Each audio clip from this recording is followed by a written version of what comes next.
आदरणीय अध्यक्ष महोदय जी, मैं नियम 72(1) के तहत इस विधेयक को पुनर्स्थापित करने पर अपनी सख्त आपत्ति दर्ज करना चाहती हूँ। महात्मा गांधी ग्रामीण रोजगार गारंटी कानून पिछले 20 सालों से ग्रामीण भारत को रोजगार देने में और ग्रामीण अर्थव्यवस्था को मजबूत बनाने में सक्षम रहा है। ये एक इतना क्रांतिकारी कानून है कि जब इसको बनाया गया तो सदन के सभी राजनीतिक दलों ने इससे पूरी सहमति दी। इसके द्वारा 100 दिन का रोजगार इस देश के गरीब से गरीब लोगों को मिलता है, हमारे गरीब से गरीब भाई बहनों को। हम सब जनप्रतिनिधि हैं महोदय, जब हम अपने अपने क्षेत्रों में जाते हैं, आप भी जानते हैं, दूर दूर से हमें दिख जाता है कि मनरेगा का कौन मजदूर है। सबसे गरीब होता है, चेहरे पे झुर्रियाँ होती हैं, हाथ मिलाए तो सर हाथ पत्थरों की तरह। हाँ सर, मैं कर रही हूँ, पहुँच रही हूँ, हाँ मुझे पहुँचने दीजिए। नहीं, 1 मिनट लूँगी, मुझे पहुँचने दीजिए। सर, उनके हाथ पत्थरों की तरह कठोर होते हैं क्योंकि इतनी मजदूरी करते हैं।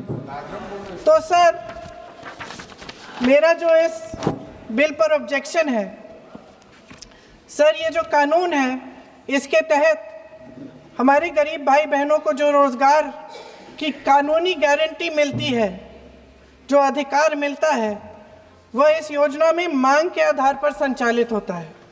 मतलब जहां जहां रोजगार की मांग है वहां इस योजना द्वारा 100 दिनों का रोजगार अनिवार्य है, देना अनिवार्य है।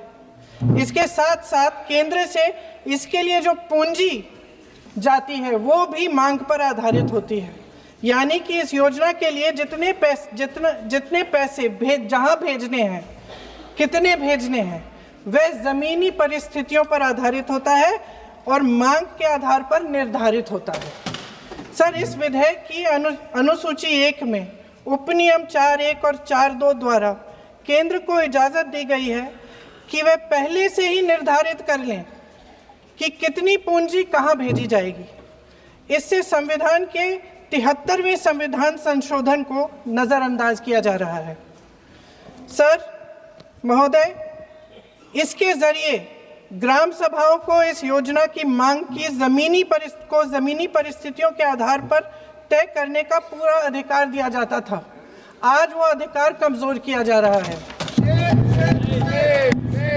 सर, आखिर बात है, 1 मिनट, जब आप इस पे पूरी डिटेल चर्चा हो तो आप डिटेल बोलना। इस पे आपकी पार्टी शुरुआत है सर, अभी शुरुआत है। सर जो हमारे संविधान की जो मूल भावना है कि हर एक व्यक्ति के हाथों में शक्ति होनी चाहिए, वही मूल भावना पंचायती राज में है और उस मूल भावना के विरोध है ये जो अधिनियम जो ये विधेयक आ रहा है।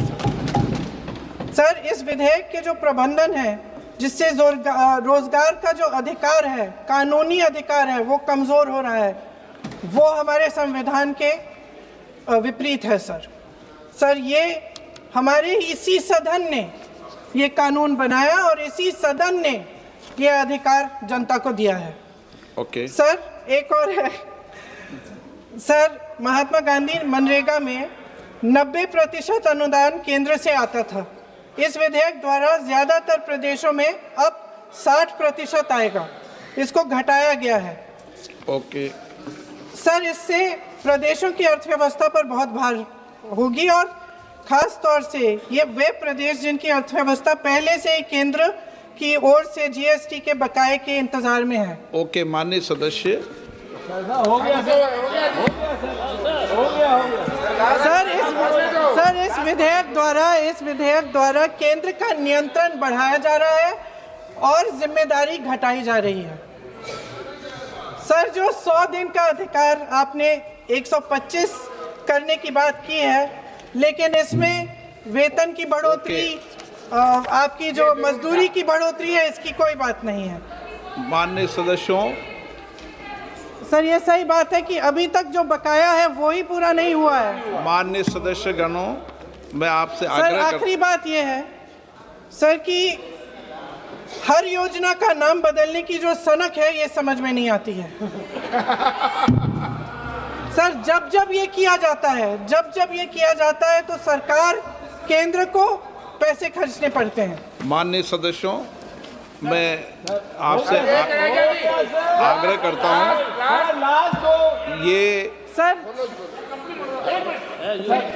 आप पोस्टर रख दे नीचे। मैं ये रख दूं? नहीं, आप पीछे वाले माननीय सदस्य, आप 72 में नियम में विरोध कर दें आप। ठीक।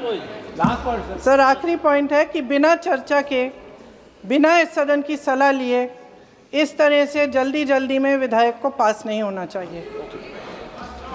सर ये विधेयक वापस लिया जाना चाहिए। इसके बदले में सरकार को एक नया विधेयक पेश करना चाहिए। खत्म करूं? महात्मा गांधी जी मेरे परिवार के नहीं थे, लेकिन मेरे परिवार जैसे ही हैं और इस पूरे देश की यही भावना है सर। नो, सर इस पूरे देश की यही भावना है। नो, माननीय सर आखिरी